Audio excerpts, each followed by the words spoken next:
Big boss പല സീസണിലും ചിലരോട് ഒരു പക്ഷാഭേദം കാണിക്കുന്നുണ്ടെന്ന് നമുക്ക് പലപ്പോഴും തോന്നിയിട്ടുണ്ട്. അത് നമ്മുടെ സംശയങ്ങളായിരുന്നു.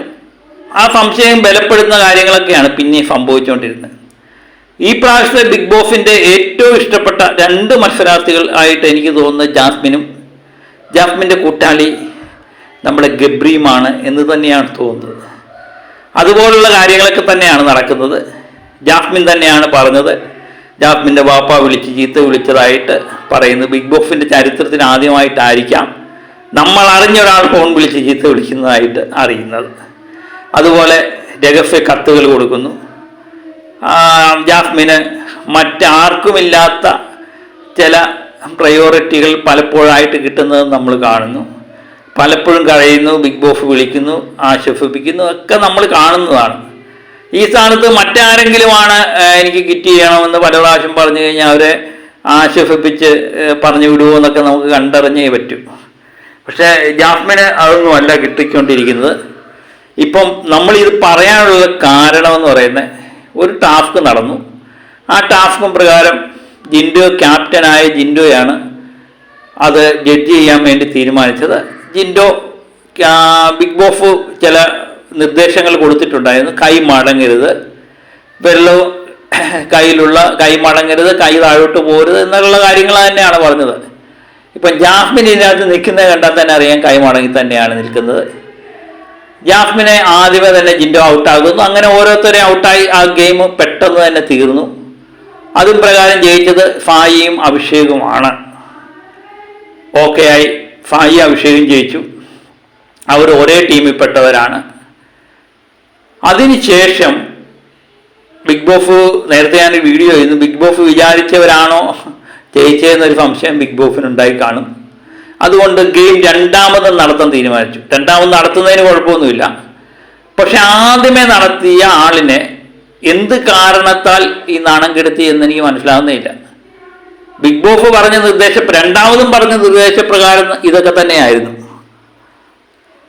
കൈ മടങ്ങാൻ പാടില്ല, കൈ താഴ്ത്താൻ പാടില്ല എന്നൊക്കെ തന്നെയായിരുന്നു പറഞ്ഞത്.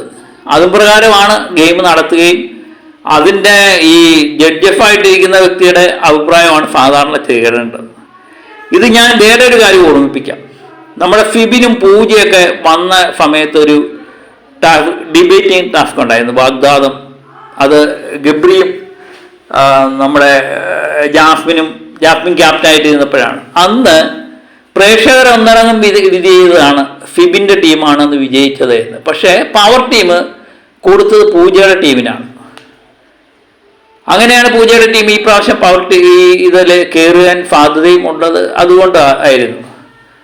അപ്പോൾ പവർ ടീം കൊടുത്തത് പൂജയുടെ ടീമിനാണ്. പക്ഷെ നല്ല കണക്ക് അത് ഗെയിം ചെയ്തത് ഫിബിൻ്റെ ടീമാണ്.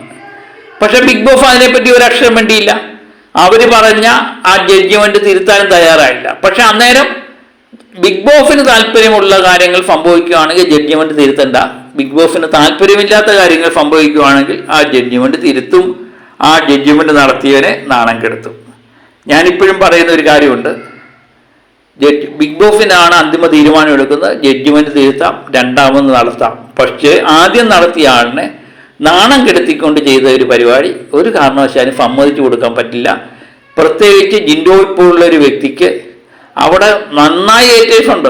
ഇപ്പം ജിൻഡോയ്ക്കെതിരെ ബിഗ് ബോസ് ചില കാര്യങ്ങൾ പറയുമ്പോൾ അവിടെ ചില മത്സരാർത്ഥികളെ, പ്രത്യേകിച്ച് റസ്മിൻ, അർജുൻ, ഇങ്ങനെയൊക്കെയുള്ള ഗബ്രി, ജാസ്മിൻ എന്നിവരെയൊക്കെ മോന്ത ശ്രദ്ധിച്ചാൽ മനസ്സിലാവും അതെന്തുമാത്രം അവർക്ക് ഇഷ്ടപ്പെട്ടിട്ടുണ്ട് എന്നുള്ളത്. അതിന് ഒരു കാരണവശാലും ബിഗ് ബോസ് വഴി ഒടുക്കി കൊടുക്കാൻ പാടില്ലായിരുന്നു. എല്ലാ മത്സരാർത്ഥികളും ഒരുപോലെ കാണാൻ ബിഗ് ബോസും പഠിക്കണമായിരുന്നു എന്ന് തന്നെയാണ് ഈ ഗെയിം കണ്ടിട്ട് അതിന് ശേഷം നടന്ന കാര്യങ്ങൾ കണ്ടിട്ട് എനിക്ക് തോന്നിയത്. ഏതായാലും ബിഗ് ബോസിൻ്റെ പ്ലാനൊന്നും വിജയിച്ചില്ല.